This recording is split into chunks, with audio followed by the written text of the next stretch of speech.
சிவன் சொன்னதையும் மீறி மாதங்கி மணி கொண்டு வந்த உணவை ஏத்துக்கிறாங்க அப்படிங்கிறதையும், சிவன் எதுவும் பேச முடியாம ஸ்தம்பிச்சு நிக்கிறாரு அப்படிங்கிறதையும் போன எபிசோட்ல பார்த்தோம். அதுக்கப்புறமே அவங்க சாப்பிட்டு முடிக்கிறத அமைதியா பார்த்துக்கிட்டு இருந்தா மணியும் அவங்க உடனே மயங்கிடுவாங்க அப்படின்னு நினைச்சிட்டு இருந்திருப்பான் போல இருக்கு. அவங்க சாப்பிட்டுட்டு அமைதியா அவனை பார்க்கவும், தாயார் ஏன் இன்னும் மயங்காம இருக்காங்க, அவங்க தான் சாப்பிட்டாங்களே அப்படின்னு யோசிக்கிறான். ஆனா அவங்களும் உன்னோட பக்தியில பவித்திரமான தன்மை இருக்குதுதான், ஆனா மனசுல சுயநலம் இருந்துச்சுன்னா நம்மளோட எண்ணம் பக்தி எல்லாத்தையுமே அதை ஆக்கிரமிச்சிடும். பக்திங்கிற வழியில சுயநலம் கலந்துருச்சு அப்படின்னா அந்த பக்தி மோசமாயிடுமே சொல்லவும், தன்னோட தவற உணர்ந்த மணி அழுதுகிட்டே அங்க இருந்து அந்த உணவை அங்கேயே வச்சுட்டு கிளம்புறான். ஆனா இதை பார்த்துக்கிட்டு இருந்த நாராயணரும் பார்வதி தேவி இந்த உணவை, அதாவது தந்திர சக்தி ஏற்றப்பட்டு இந்த உணவை சாப்பிட்டுட்டாங்க, இவங்களை உடனடியாக கைலாயத்தை கூட்டிட்டு வந்துருங்க, அங்கதான் எந்த தந்திர சக்தியும் செயல்படாது அப்படின்னு சொல்றாரு. இங்க விநாயகரோ மாதங்கி தாயார் சொன்னதை நினைச்சு அழுதுகிட்டு இருக்காரு. அதாவது என்னுடைய பயணம் எப்பதான் ஆரம்பிச்சிருக்கு, இது நான் இப்போதைக்கு முடிக்க போறது இல்லைன்னு சொல்லிட்டு இருந்தாங்க இல்லையா, அதை நினைச்சு அழுதுட்டு இருக்கவும் அவரோட கண்ணீர் துளிய தன்னோட கைகளில் ஏந்திர சிவன், நீ ஒரு துளி கண்ணீர் சிந்தினாலும் அதனால உன்னோட பெற்றோர்கள் எவ்வளவு துன்பப்படுவாங்கன்னு உனக்கு தெரியுமா அப்படின்னு கேட்கிறாரு. இந்த கண்ணீர் துளியில இருக்கிற என்னோட துயரத்தை விட என் மனசுல அவ்வளவு துயரம் இருக்கு,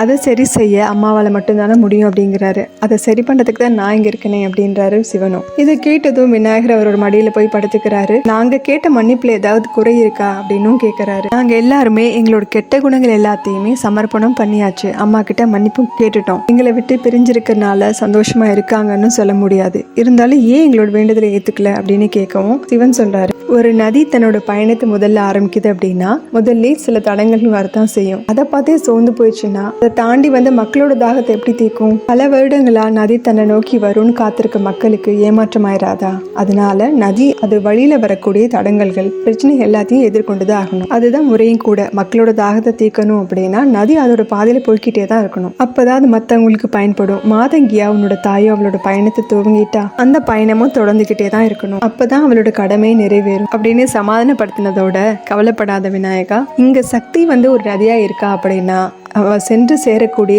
இலக்கா இருக்க போறது மகாதேவர் தான். அதனால சிவனும் சக்தியும் சந்திக்கக்கூடிய நேரமும் நெருங்கிடுச்சு அப்படின்னு இவர் இங்க சொல்ல, மாதங்கி அதை உணர்ந்து ரொம்ப சந்தோஷப்படுறாங்க. கைலாய நாயகி கைலாயத்துக்கு வர வேண்டிய நேரமும் வந்துருச்சு அப்படின்னு சொல்றாரு. எங்க மாதங்கி கிட்ட மனசுலயும் சொல்றாரு, நீ கைலாயத்துக்கு திரும்ப வரல அப்படின்னா அந்த தீமை நிறைஞ்ச தந்திர சக்தி உன்னை வெல்ற மாதிரி ஆயிடும் அப்படின்னு மனசுக்குள்ளே சொல்லிட்டு இருக்காரு. அடுத்த காட்சியில மல்லனும் மணியும் அம்பால கட்டுப்படுத்துறதுக்காக உருவாக்கி வச்சிருக்கிற எந்திரம் மாதிரி என்ன கோலெல்லாம் போட்டு வச்சிருக்காங்க. அந்த இடத்த பார்த்துட்டு மணி கேட்கிறேன், இங்க தானே தாயார் வந்து உட்கார வைக்க போறோம் அப்படின்னதும், ஆமா அப்படின்னு மல்லனும் தலையசிக்கிறான். தாயாரு இங்க இல்லாதப்போ இதனால என்ன பிரயோஜனம் அப்படின்னு சொல்லி எல்லாத்தையும் களைச்சும் விடுறான் அந்த மணி. இதை பார்த்து கோவப்பட்ட மல்லனும் அவனை அடிக்கிறான். அடிச்சுட்டு நிறுத்து அப்படின்னு சொல்லிட்டு, உனக்கும் பக்தி மேல நம்பிக்கை இருக்கா அப்படின்னதும் ஆமா அப்படின்னு அழுதுகிட்டே அவனும் தலையசிக்கிறான். உன் சகோதரன் மேலேயாவது இருக்கா? அதுவும் இருக்குன்னு தலையசிக்கவும், அப்ப என்னையாவது நம்பினி தாயாரு நான் எப்படியும் கொண்டு வந்து உட்கார வச்சிருவேன், உன்னோட பக்தியோட முழு நம்பிக்கையோட நீ அவங்களுக்கு படையிலிட்டு இருக்க, அது வீணா போகவே போகாது, இது நான் உனக்கு கொடுக்குற வாக்குறுதி அப்படின்னு சொல்றான். அடுத்த காட்சியில நாராயணரும் பிரம்மனையும் காமிக்கிறாங்க. அதுல பிரம்மா கேட்கிறாரு, மகாகாளியை வசப்படுத்த முடியுமா? அது எப்படி முடியும் அப்படின்னு கேட்கிறாரு.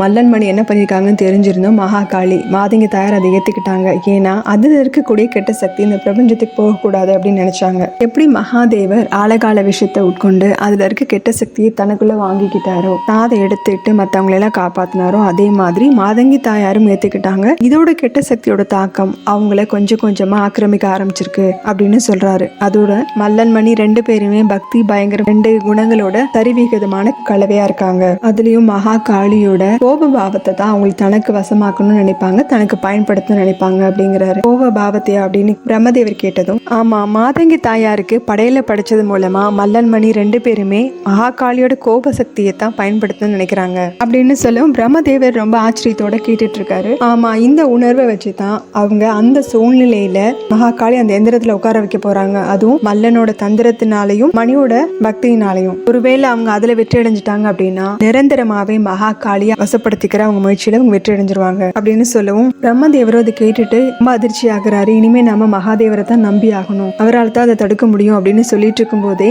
அங்க மாதங்கி தாயாரும் மகாதேவா அப்படின்னு கண்ணீரோட கூப்பிட்டு இருக்காங்க. ஒரு முடிவோட சிவனும் அங்கிருந்து கைலாயத்துல இருந்து கிளம்புறாரு. அவர் கூட தேவர்களும் வந்துட்டு இருக்காங்க. இதை உணர்ற மணியோ அழுதுகிட்டே அவர் வந்து இப்போ தாயாரை கூட்டிட்டு போக போறாரு அப்படின்றான். யாரு அப்படின்னு மல்லன் கேட்டதும் மகாதேவர் தான் வந்துட்டு இருக்காரு. இதை பார்த்த அந்த கூட்டத்தை சேர்ந்த பெண்களும், நான் நினைக்கிறேன் எப்படி கணேசரும் மற்ற தேவர்களும் மாதங்கி தாயாரை கூட்டிட்டு போறதுக்காக வந்தாங்களோ அதே மாதிரி மகாதேவர் வந்திருக்காரு போல இருக்கு அப்படின்னு சொல்லிட்டு இருக்காங்க அந்த கூட்டத்தோட தலைவி. சிவனும் அங்க வந்து நிக்கிறாரு. எல்லாருமே ஆச்சரியத்தோட பார்த்துட்டு இருக்க. நாராயண் சொல்லிட்டு இருக்காரு, சக்தியோட எந்த ஒரு வடிவமும் சிவன் இல்லாம முழுமை அடையாது, சிவன் சிவன் காலன்னா பார்வதி காளி. மாதங்கேஸ்வர் ரூபத்துல சிவன் இந்த இடத்துக்கு வந்து மாதங்கியோட பயணத்தை முழுமையடைச்சே வந்திருக்காரு. சிவன் இப்ப பார்வதி முன்னாடி வந்து நிக்கிறாரு, மாதங்கி தாயார் முன்னாடி வந்து நிக்கிறாரு. அவரோட நிறமும் இப்ப பச்சை நிறத்துல இருக்கு. சிவன் தன்னை அழைச்சிட்டு போக வந்திருக்கிறத பார்த்த மாதங்கியோ கண்ணீரோட அவரை பார்த்துக்கிட்டு இருக்காங்க. இதோட இந்த எபிசோட் முடியுது. அடுத்த எபிசோட்ல பார்க்கலாம். சேனல் லைக் பண்ணுங்க, ஷேர் பண்ணுங்க, சப்ஸ்கிரைப் பண்ணுங்க, பெல் பட்டனை பிரஸ் பண்ணுங்க. தேங்க்யூ.